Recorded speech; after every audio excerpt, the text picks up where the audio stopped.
Well, hello and welcome to the News Channel Nebraska Coaches Show studio as we are live for football season action. Joining us for this first segment is Craig Williams with the Columbus Discoverers. Grant Otten will be normally on set with us. He'll be joining us next week, a Discoverer himself. But Craig Williams with the Discoverers for the head coach. How are you doing? As this is groundbreaking stuff right here. We're live right now. Well, yeah, this is exciting. I'm happy to be the first one on, and let's get this thing done. All right, jumping right into things, we got the nice helmet on the set. Now it's looking new. It's different than last year where you have the traditional C. Walk us through what this helmet's looking like as the Discoverers enter this 2016 season. Well, the kids wanted to make a little change in the off season, and a few years ago when we went with the big C on the side of the helmet, we decided to we had two choices. We were going to go with an Alabama style looking helmet or with that C. We went with the C. So kids came back and wanted to do something like this, and we decided to spice the C up a little bit and outline it, trim it in black, and put a couple stripes down the middle. And I think it turned out really well, and the kids love it. All right, well, we'll jump right into week number one. So this was a season where you're returning a lot of guys with a lot of experience from last year when they were younger. Now they're a little bit bigger, a little bit faster, and a little bit stronger, and you guys are back in Class B, and you started things off with the Waverly Vikings here at home, and it was a close game. You actually took a lead in it. You just missed it by 3 points or so, but a lot of positives coming from this opening contest. Well, there's a lot of positives and negatives, but on the positive side of things, we really dominated that football game physically. Our kids know that, and we truly feel like that we let one slip away from us, and they know that the mistakes that were made were things that we have to clean up ourselves, and that we can take care of. In the first quarter, Waverly ran 3 plays, and so we completely dominated that quarter, and then we let them get a few things going, and had the lead there late in the game, and unfortunately we put the ball on the ground twice in the last 5 minutes, something we hadn't done all game, and they took advantage of it and punched one in to take the lead with about a minute to go. Well, looking at some of those positives, looking at your senior quarterback, Brabeck, 10 for 16, he threw for over 100 yards. Do you like what you saw from one of your veterans under center? Yeah, Landon did a great job. Not only did he find some open targets, he ran the offense well, and he ran tough. Got some tough yards, looked like an extra running back out there, and the biggest thing is he came back from the mistake that he made early and throwing an interception and ended up having a nice game. And talking about the running game, you had 50 carries between Brabeck and Colton Wolf, who had 31 of those, and he went for nearly 150 yards, something I'm thinking you're hoping you'd expect from your now senior entering the season. Yeah, and we got a couple of powerful backs back there, and Wyatt Olcott and Colton Wolf, and we utilized both of them. We're going to continue to do that. Probably going to get Wyatt a few more carries in this coming week. But those are both two kids that are big kids and really punish guys when they try to tackle them, and that's what we're going to continue to try to do and get both those guys out there on the field. Talking about some of your receivers, there's a nice interception there by your defense, but you had 10 receptions. Jake Bonwell led the way with 49 yards. So you threw it 16 times. Is that about the number you're looking for when you're entering a football game? Yeah, that would be perfect. The thing that we do need to work on, and it falls squarely on my shoulders, is mixing it up a little bit. We got when we started running that football and we started having some success, we just started pounding the ball, and we need to mix in the pass a little bit more to be more successful with it. We got to 16 with some throws there at the end of the football game, trying to get it downfield, but it's something we got to mix in the play action pass a little bit more. We got to mix in our short game and take advantage of some of those things when the defense starts stacking those guys in the box against us. Well, on the other side of the football, the defensive end, I'm talking about the yardage disparage. You outgained them by quite a bit. You outplayed them on defense. Just a couple of things didn't go your way, but still, that's another positive you take away is the defense you have, which you told me you switched to a 4-2-5 formation. Yeah, and it's been a big focus of ours in the offseason. We visited a couple schools here in the offseason, switched to a 4-2-5 from our 3-5 that we've been running the last couple of years. The biggest thing that you take, the one stat that really stands out defensively is that 18 carries for 16 yards. And, that would never have happened last year. Our kids have matured so much. Our coaching staff has done a great job of teaching this defense. And, we're really looking forward to seeing how far we can take it.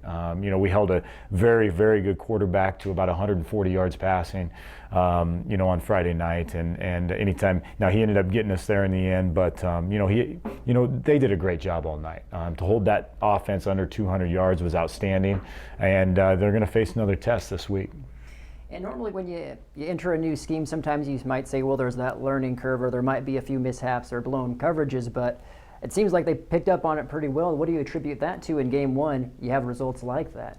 Yeah, it's basically we made the change back in February. So going into the summer, we've had time on the practice field with our camps that we've been to, and when we brought Midland in and to work with our kids, we had our pads on a little bit with Midland running the camp, and so we've had some work with it this summer. So our kids have bought into the change. Our personnel fits the change, and I think that's the biggest thing. That they understand what they're supposed to do out there. They've really bought into it, and they're a year older than they were last year. So their football IQ is a little bit higher, and it was easier to make that switch in the off season. And I'm just looking at some of this defensive stats here. 6 tackles for a loss, 4 of which came from senior Colton Wolf. Just had a great game on both sides of the ball. Is this a defense where you're attacking and blitzing, or is it more of a read and react? How are you approaching it? Well, we need our linebackers to read the play and get downhill, and they did a great job with that. The biggest thing that we have is we got some defensive ends out there that can really cause some havoc in the pass game by getting upfield and make some plays in the run game. Our backup defensive end, Andrew Allstat, came in and had 2 sacks, and we had 2 other kids with a couple sacks, and all of them were defensive ends. So those are kids that that was one of the reasons we made this change, is we thought we had 3 or 4 true defensive ends to put out there, and that's what we're doing. We're letting them go out and play that position. All right, Coach. Well, a little over a minute left to go. The time goes quickly, but you got Bennington on the schedule. They're coming off a loss as well, but they were a top 10 team to start the season. What's sort of the scouting report as you prepare for them? Well, they got a big, tall, lanky quarterback. They got an offense that's the old wing T, and guys are coming from all over the place and going in motion all over the place. Their fullback is big and strong. So our defense is going to be challenged. They've got to play assignment football this week. They've got to be disciplined. They got to stay home, and they got to make tackles when they have a chance to make tackles.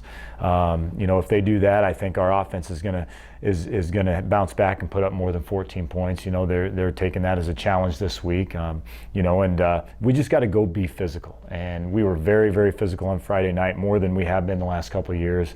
And we got to bring that type of physicality to Bennington on Friday night.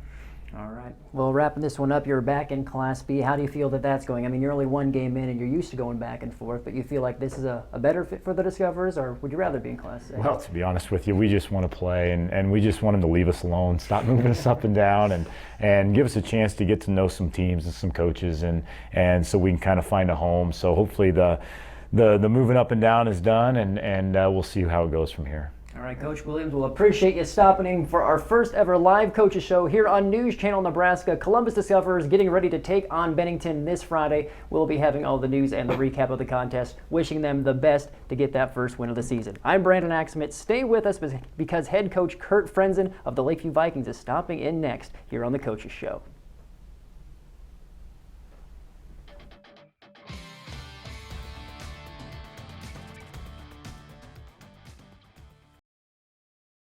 Transform your house into a home you've always wanted with the help of the team from CK Kitchen and Bath.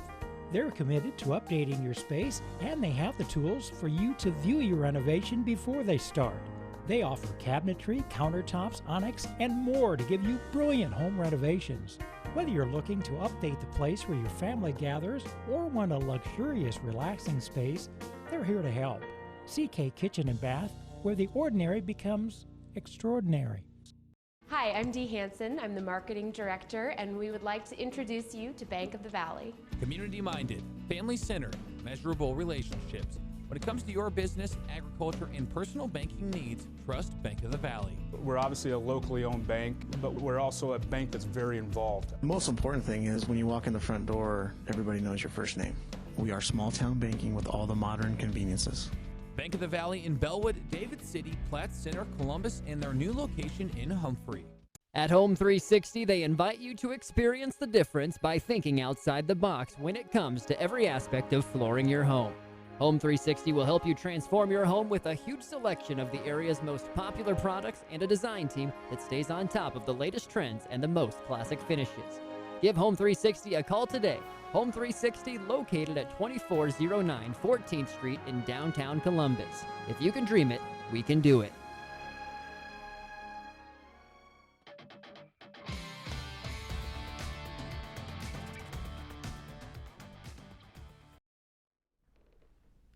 And welcome back to News Channel Nebraska. We are live for the Coaches Show for segment number 2 as Kurt Frenzen joins us of the Lakeview Vikings. Kurt, this is now year 3 of the show, and you're back again. It's glad to have you. How are you doing? We're doing great. We got our year started off the right way. It was our first season and opening win since 2011. Our kids came out and played really well during the whole course of the game, and we put close to 4 quarters together. And so it was an exciting way to kick off the year, and hopefully we have a lot of that to follow as well.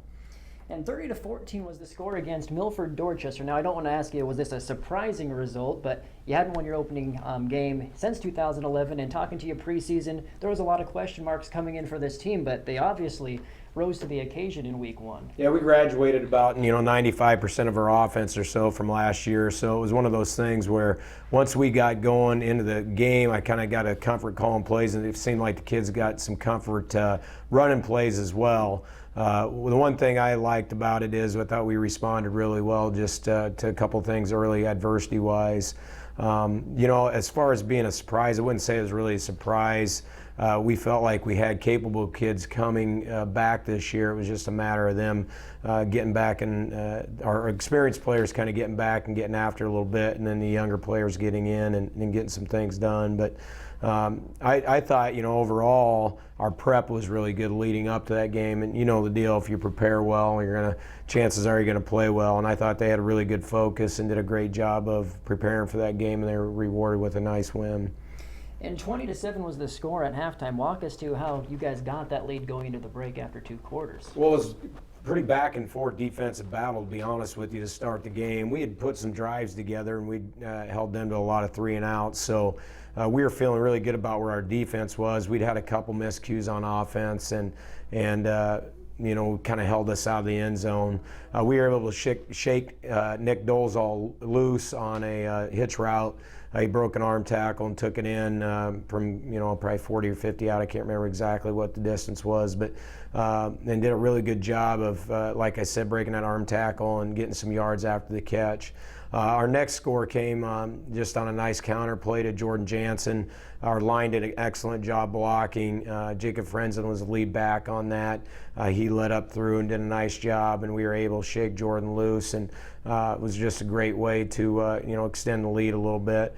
And then to round out our scoring in the first half, we were able to hit Nick Dolezal on a double move on the outside, and he got a second touchdown, around a 50-yard touchdown pass or so. And he did a nice job. Jaden threw it outside numbers, did a really good job. We got one-on-one, got the matchup we liked, and Nick did the rest, caught it, ran it in. And so we were feeling really good at that point in time, 20-0. I didn't think the kids really were losing focus or anything. I thought we were in a good frame of mind. Unfortunately, we kicked off to them, and they nearly housed the ensuing kickoff. So they got down there. We held them to a 4th down. Almost had a goal line stand, and their kid made a heck of an effort play and got the ball across the goal line, and that made the game 20-7 going in at halftime. So all in all, it was a good half, but we were a little disappointed on how we ended the half, and we were interested in how to see our kids were going to respond, because at that point in time, Milford did have some momentum. Well, they certainly did, not only on the offensive end, but you gave up 7 in the second half, but you put up 10 more to win by 16 as a total. New quarterback under center in Johnson, Jaden Johnson, if I'm correct. How did you feel he played, replacing Dylan Johnson from last year? Yeah, Dylan's his brother, so there was a lot of playing catch in the backyard over the last few years, and he did a great job. We felt really good about our quarterback competition going in. Cage Jansen and Jaden had an unbelievable competition going in, and quite honest with you, it was really close on who was going to start right up until game, and we named Jaden our starter, and he did come in and do a very good job. He didn't just wasn't a game manager. We called on him to make plays, and he did that, but he didn't do it outside of what we needed him to do. He didn't try to do too much. So I was really pleased with his first effort out of the gate. In the second half, I thought we locked in and played good football. Jacob Frenzen had a nice night rushing the ball for us, and a lot of those yards came in the second half. He had a nice touchdown run and almost broke another one loose. And then Nick Dolezal finished out our scoring, hitting a field goal in the 4th quarter to kind of put the final nail in the coffin. We were disappointed in the 14 points that we gave up. But our defense, that wasn't necessarily on them so much as it was we had the special teams miscue, and then they had a scoop and score that they took in. So that was their 14 points that they had. And to out-yard a team almost 400 yards to 114 yards was a great night to start off. And we have a lot of respect for Milford. They're a team that's won a couple state championships over the years, and Coach Hanks has got almost 250 wins. So he's done a great job in his tenure, obviously, at Milford. And to get a win over an established program like that out of the gate, a program that's been 6-3 over the last couple of years and playoff appearances, you got to feel good about where we started the year. Now we just need to build on that and keep moving forward in a positive way. Well, another positive note, Jacob Frenzen stat line officially 157 on 17 carries. I'm not a math major, but that's nearly 10 yards a tote. Was that something you're expecting from him game in, game out? Did he play above his level, below his level, or right where you expected? Well, I think it's a good effort for the first night out, and it's going to be a kind of a wait and see. We did a really good job, I felt, personnel-wise, matching him and Jordan Jansen and Lane Ager, all rotating those three in, and actually Lucas Satcher will probably get a little bit of time this week too against Norfolk Catholic. So we feel like our running backs are we're actually deeper there than we might have thought going into the season. Hopefully we continue to have that depth. But all four of those guys, I feel like, bring something to the table. And Jacob had a great night that night. And Jordan had a pretty good night as well with 80 yards rushing. We don't need the same guy necessarily getting those yards every week. We just need one or two of those guys getting that type of output. So whether it's Jacob, whether it's Lane, whether it's Jordan, or whether it's Lucas, really makes no difference to us. It's just who's matter, kind of who's hot and who's running tough. We will keep getting them touches and kind of see who comes to the forefront each and every week. And with that victory, you cracked the Omaha World Herald top 10 in Class C1. Now, I know what truly matters is the results on the field, but how are you feeling as a team? Are the players a little energized that they see themselves in the top 10 now in Class C1 on a state level? To be honest with you, we really haven't talked about it too much. I don't think Norfolk Catholic cares too much that we're in the top 10. And to be quite honest with you, I've been doing this long enough that being ranked number 10 at the beginning of the season is not near as special as being ranked high at the end of the season. So we'll worry about the ratings in a couple months. Right now, we're just focused on improving and taking steps forward. We didn't talk about it with the kids. To be honest with you, I don't even know if they know. You know how it is. I don't know how many kids are reading the paper anymore. They're usually watching the Columbus News team, so this might have been the first chance they've had to hear about it. So, but we'll see. It's one of those things that it's nice to have the recognition, it really is, but unless you show up and play every week, every Friday, it doesn't amount to hill beans. So hopefully we can keep improving, like I said, and make sure we're proving some of those people right. You beat an established program like Milford out of the gate, you get noticed a little bit, and I think that's what happened. All right, Coach, we're wrapping this one up. You got another established program in Norfolk Catholic. They made it to the state championship last year. They're one of the favorites. They did have a tough matchup against Bishop Neumann, but they're still ranked number 4, and they're a very good squad. How are you feeling heading into this matchup? Well, our kids had a good week of practice. We're excited to get going. We go from Coach Hanks, who's won 250 games. We're going to be facing now Coach Beller, who's won 330-some games. And I'm sorry to say that I've, attributed to a lot of those victories over my 16 years at Lakeview. I'd like to see if we can't get one in the loss column for them this week. It's not going to be an easy task by any means, but I feel like we've had a great week of prep, and I feel like we're going to get off the bus and ready to go. It's just a matter of going out. We're going to have to play 4 quarters, can't have any letdowns during the course of the game. If we do that, the last couple times we played them, they've been heck of ball games. 2012 and 13, it went down to the wire. In 2013, it went down to the very last play and actually had a chance to win it inside of 30 seconds. And so hopefully that'll be the same type of game that we see Friday night. And like I said, we just got to get off the bus, ready to roll, and I think we'll have a chance making it a special night.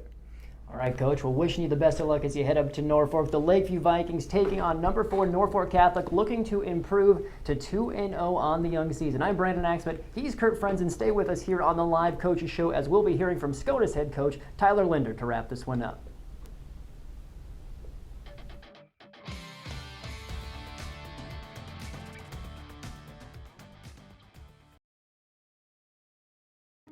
Selling your car can be frustrating. Most people go online to estimate what their car is worth. What a range they give you, though. Then you list it online, in the paper, put a sign in the window, and then wait and wait and wait. But there's an easier way. At Ernst Toyota, you can trade or sell your vehicle with no obligation to buy. Just give us a call. We pay you, and we pay today. Hi, I'm John Ernst from Ernst Toyota in Columbus, and we're dedicated to earning your business every day.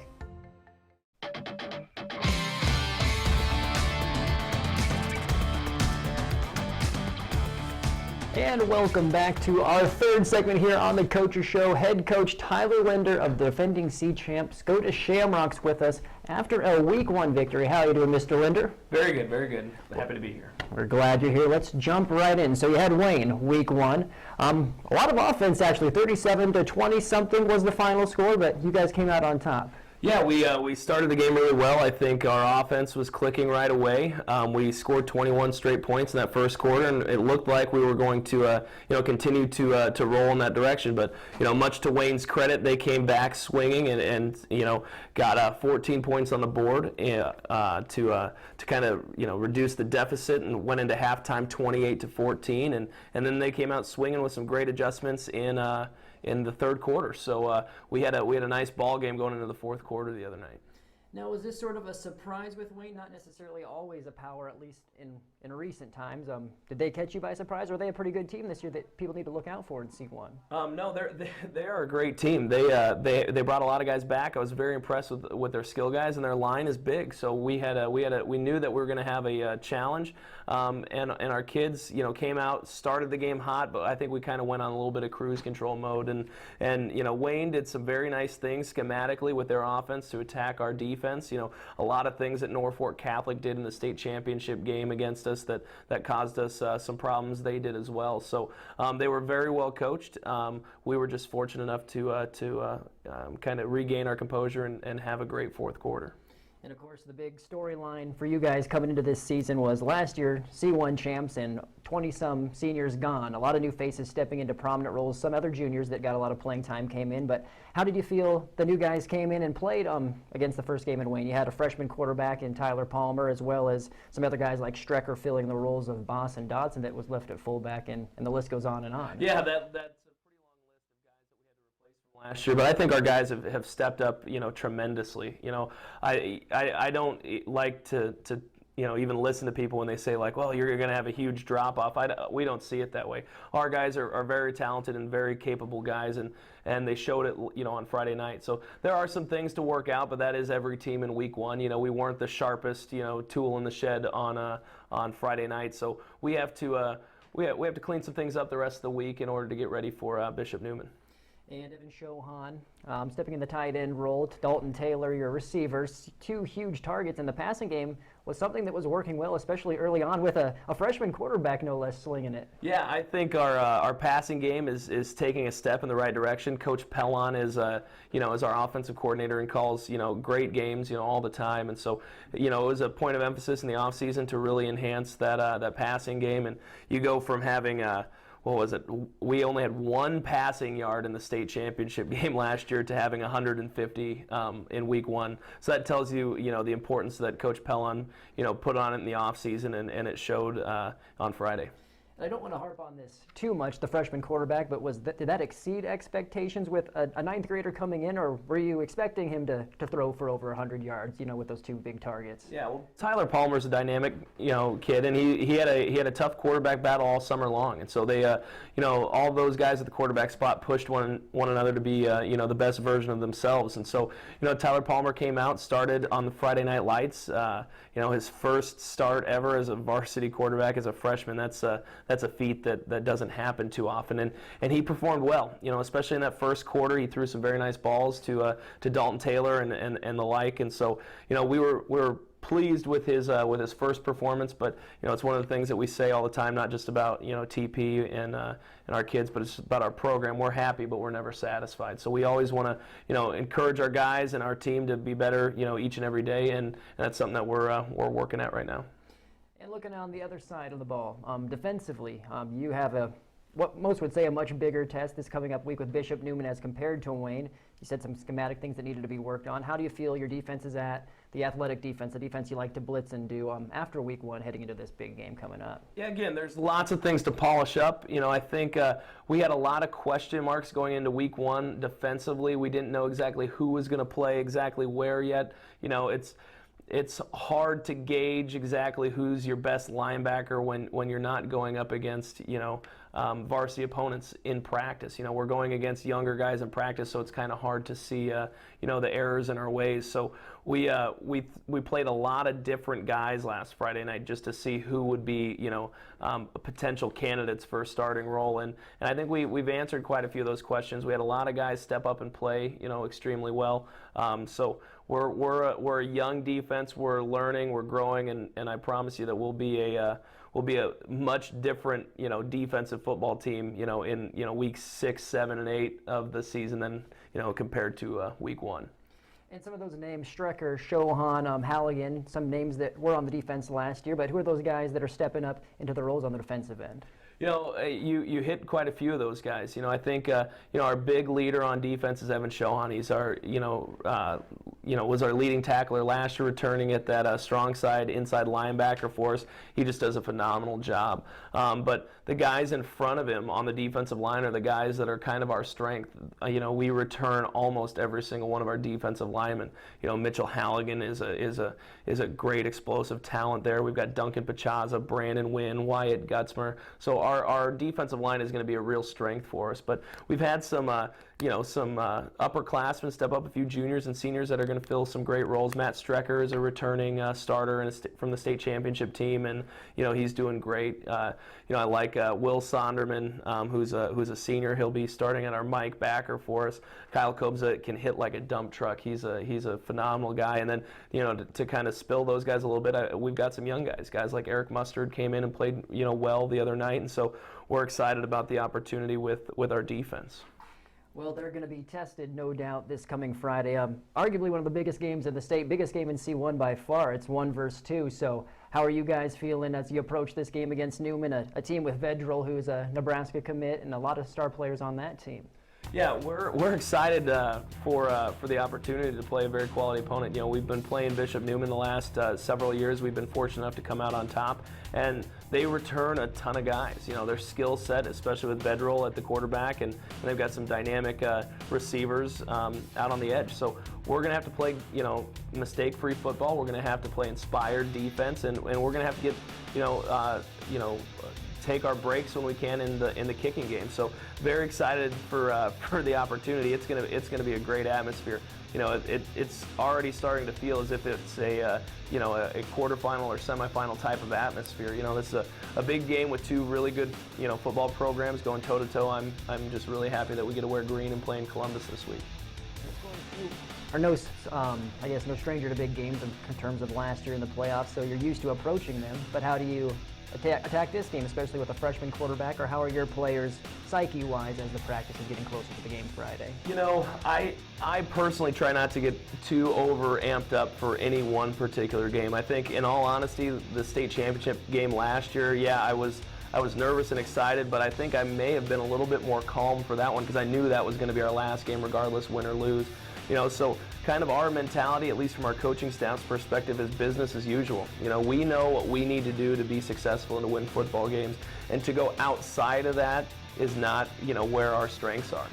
Our best football team and our best games are going to be played when we are in control of ourselves. And we're taking care of our business, doing our thing, and making opponents adjust to us. So, that's kind of been our focus all week is let's perfect us, and all the other things will fall in place.